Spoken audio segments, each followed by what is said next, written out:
할렐루야. 오늘도 새날을 주신 하나님을 찬양합니다. 오늘도 말씀으로 시작하는 이 하루, 말씀 충만 안에 충만, 성령 충만하시기를 주님의 이름으로 축원합니다. 오늘은 요한계시록 18장 1절로 4절까지 말씀만 보겠습니다. 하나님의 말씀을 경청하시기 바랍니다. 이 일 후에 다른 천사가 하늘에서 내려오는 것을 보니 큰 권세를 가졌는데 그의 영광으로 땅이 환하여지더라. 힘찬 음성으로 외쳐 이르되 무너졌도다 무너졌도다 큰 성 바벨론이여, 귀신의 처소와 각종 더러운 영이 모이는 곳과 각종 더럽고 가증한 새들이 모이는 곳이 되었도다. 그 음행의 진노의 포도주로 말미암아 만국이 무너졌으며 또 땅의 왕들이 그와 더불어 음행하였으며 땅의 상인들도 그 사치의 세력으로 치부하였도다 하더라.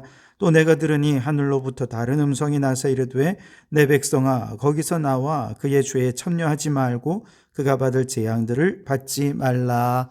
아멘. 자, 오늘도 이 말씀을 통해 우리에게 주신 하나님의 음성을 듣게 되기를 바랍니다. 지난 시간 17장에서 사람들을 미혹해서 하나님을 떠나게 만드는 음녀가 7머리와 10뿔을 가진 붉은 짐승인 세상 권세자들과 협력해서 사람들을 미혹하고 하나님께로부터 멀어지게 만들었죠. 그러나 결국 어떻게 됩니까? 그들의 협력은 파탄이 나고 어린 양의 승리로 끝이 날 것이다 라고 말씀하셨죠. 자, 오늘 18장에 오시면 다시 한번 바벨론의 멸망에 대해 선포하는데요. 이를 위해 큰 권세를 가진 한 천사가 영광의 빛을 비추며 하늘에서 내려와 큰 소리로 선포합니다. 2절과 3절에 보시면 힘찬 음성으로 외쳐 이르되 무너졌도다 무너졌도다 큰 성 바벨론이여, 귀신의 처소와 각종 더러운 영이 모이는 곳과 각종 더럽고 가증한 새들이 모이는 것이 되었도다. 그 음행의 진노의 포도주로 말미암아 만국이 무너졌으며 또 땅의 왕들이 그와 더불어 음행하였으며 땅의 상인들도 그 사치의 세력으로 치부하였도다 하더라 그랬습니다. 인간이 하나님 없이 자신의 지혜와 힘으로 구축한 문명은 겉보기에는 대단히 화려하죠. 부유합니다. 난공불락의 성처럼 보입니다. 그러나 하나님의 심판이 임하게 될 때 그 화려한 성은 순식간에 더러운 초소가 되고 더러운 영이 모이는 폐허로 변화되고 만다는 것이죠. 여기서 귀신의 처소라고 하면 세속적인 권세와 문화가 영적으로 황폐하게 되어서 겉으로는 화려하고 사람들의 부러움을 사지만 내면을 들여다보면 사탄의 세력과 우상의 숭배의 중심지가 되는 것이다 라고 하는 것입니다. 또 더러운 영이라는 것은 이건 단순한 귀신이라기보다는 세속적인 가치와 또 죄악의 체계를 유지하는 영적 권세를 의미하는 것입니다. 이러한 세속적인 가치를 가지고 체계적으로 사람들로 하여금 음행하게 하고 사치하게 하고 교만하고 부패하게 만들고 결국 더럽고 추하게 그 인생을 추락시켜서 하나님께로부터 멀어지게 만드는 이 세상의 문화, 권세, 이런 것들이 더러운 영이죠. 가증한 새는 무엇냐? 여러분 레위기 11장에 보면 정한 음식, 부정한 음식 나오지 않습니까? 부정한 음식에 대해 말씀하실 때 그 부정한 짐승에 해당하는 새들이 있지요.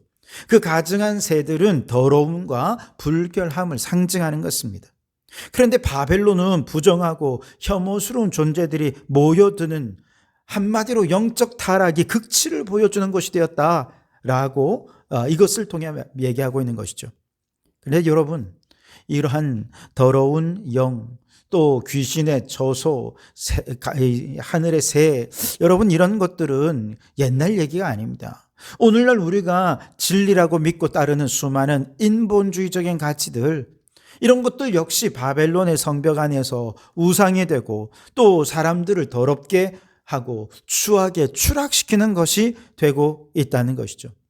특별히 요즘 젊은이들 사이에서 무속은 더 이상 천한 직업이 아닙니다. 오히려 신비스럽고 두렵지만 그 신비한 능력 때문에 더 빠져들게 되는 존재들이죠. 그래서 젊은이들이 많이 모이는 곳이거나 번화한 거리일수록 오히려 심심풀이로 무당을 찾아가고 타로점을 보기도 하고 그러한 무속인들의 꾀임에 넘어가서 결국 사탄의 세력과 우상을 숭배하는 일들이 오늘날 도심 한복판에서 지금 벌어지고 있는 일들이라는 것입니다. 그뿐 아니죠. 인간의 탐구와 도전과 노력으로 일구어낸 과학기술의 결과 얻어낸 유물론적인 지식은 결국 인간의 편의를 위해 자연을 파괴하고 온갖 탐욕과 욕망으로 하나님의 창조 질서를 무너뜨리면서 인류 멸종의 위기를 맞이하고 말지 않았습니까?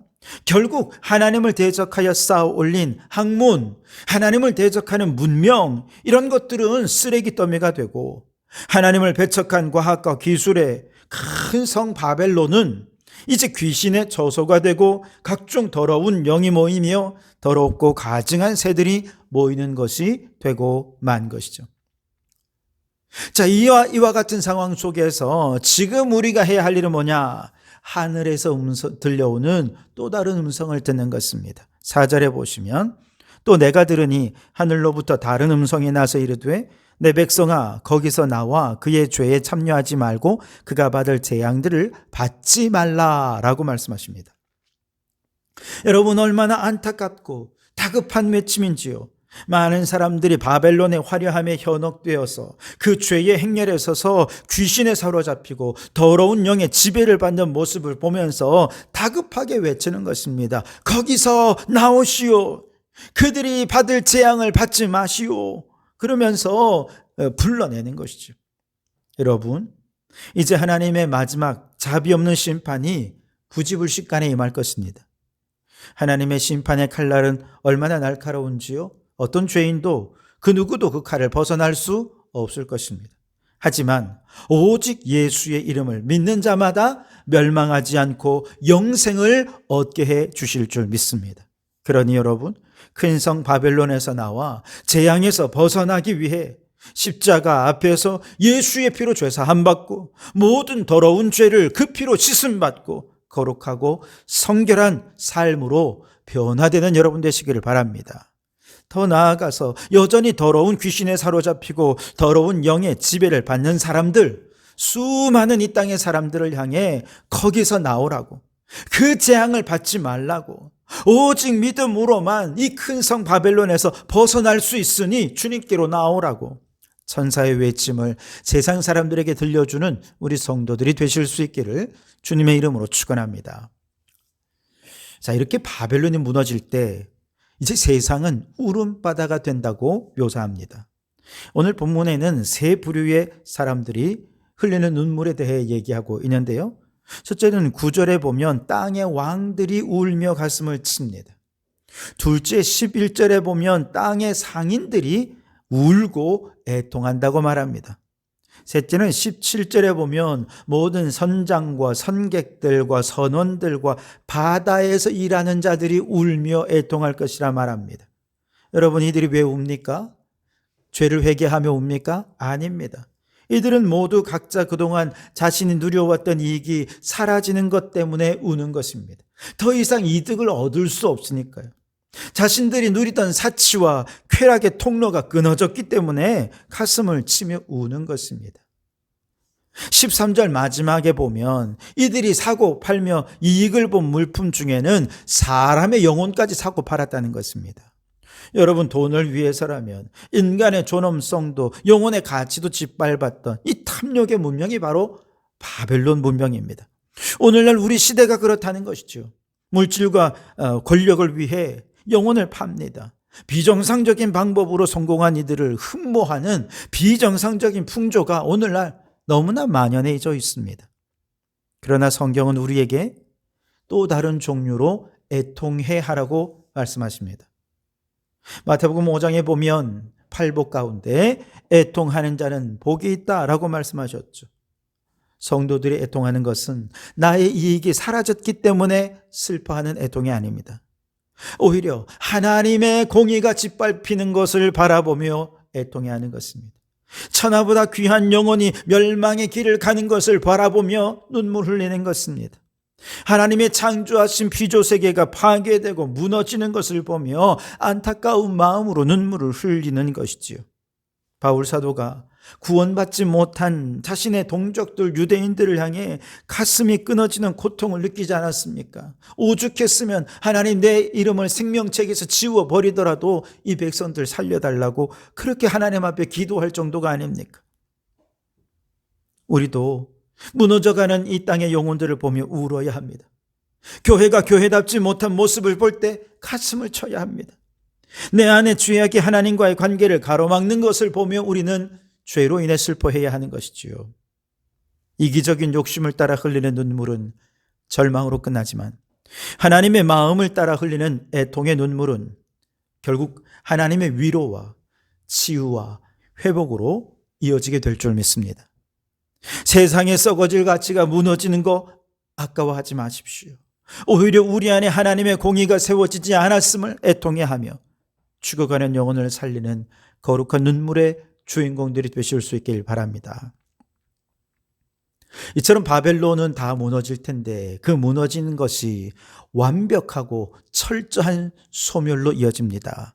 21절에 보면 큰 성 바벨론이 이같이 비참하게 던져져서 결코 다시 보이지 않게 될 것이다 라고 말씀합니다. 다시는 보이지 않을 멸망입니다. 22절에는 더 이상 사람들이 쾌락을 즐기던 검은 곶 소리, 퉁소 소리, 나팔 소리가 다 사라지고 경제 활동을 하면서 내던 소음인 맷돌 소리까지도 멈추면서 영원한 정막이 흐르게 될 것입니다. 23절에 밤을 밝히던 등불은 꺼지고 인류의 가장 큰 기쁨인 신랑 신부의 함께 사랑을 나누는 음성도 다시는 이 성 안에 들리지 않게 될 거라는 것입니다. 영원한 소멸입니다. 바벨론이 이처럼 처참하게 멸망한 이유는 명확하지요. 23절 마지막에 내 복술로 말미암아 만국이 미혹되었도다 그렇습니다. 여러분, 복술은 술수죠. 교묘한 술수로 많은 사람들을 위협해서 하나님 아닌 헛된 우상과 죄악을 따르게 했기 때문에 바벨론은 완벽하게 소멸될 수밖에 없다는 것이죠. 게다가 24절에 선지자들과 성도들과 및 땅 위에서 죽임을 당한 모든 자의 피가 그 성중에서 발견되었느니라 하시더라. 여러분, 바벨론이 이렇게 처참하게 멸망당하는 또 다른 이유가 무엇입니까? 성도들과 선지자들의 피를 흘렸기 때문입니다. 쾌락과 탐욕을 추구하는 이 세상의 가치관이 잘못된 것이라고 지적하고 거룩하고 성결하게 살아가는 성도들의 모습이 그들이 보기에는 너무 꼴사나웠던 게지요. 그래서 성경적인 가치관을 따라 거룩하게 살아가려는 성도들은요, 필연적으로 세상적인 가치관과 부딪힐 수밖에 없기 때문에 때로는 왕따당하기도 하고 미움당하기도 하고 심지어 박해당하고 생명의 위협까지 당해야 할 수도 있습니다. 그러나 여러분, 의로우신 재판장이신 하나님은 그 모든 성도의 의로운 피를 기억하시고 행한 대로 갚아주실 줄 믿습니다. 그렇기 때문에 이 큰 성 바벨론의 심판의 소식은 세상에게는 비극적인 소식이지만 하늘과 성도들에게는 큰 기쁨의 이유가 됩니다. 20절에 보시면 하늘과 성도들과 사도들과 선지자들아 그로 말미암아 즐거워하라 하나님이 너희를 위하여 그에게 심판을 행하셨음이라 하더라 그랬습니다. 여러분, 이 즐거움은 누군가의 불행을 내가 오히려 즐거워한다 이게 아닙니다. 마침내 하나님의 공의가 실현되고 진리가 승리했으니 거룩한 환희인 것입니다. 고통받는 순교자들의 기도가 응답받고 악한 세력이 완전히 꺾어지는 승리의 선언이요, 그 속에서 누리는 즐거움과 기쁨인 것이죠. 여러분, 우리는 지난 코로나 팬데믹과 또 경제 위기를 거치면서 바벨론의 적막함을 간접적으로 경험하지 않았습니까? 거리에는 사람들이 다니질 않았습니다. 가게마다 음악이 멈추었고 일상이 파괴되었죠. 그때 우리 모두는 불안해했고 두려워하며 떨어야 했습니다.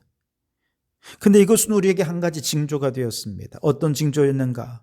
영원할 것 같은 이 세상의 풍요는 한순간에 사라질 수 있다는 것입니다.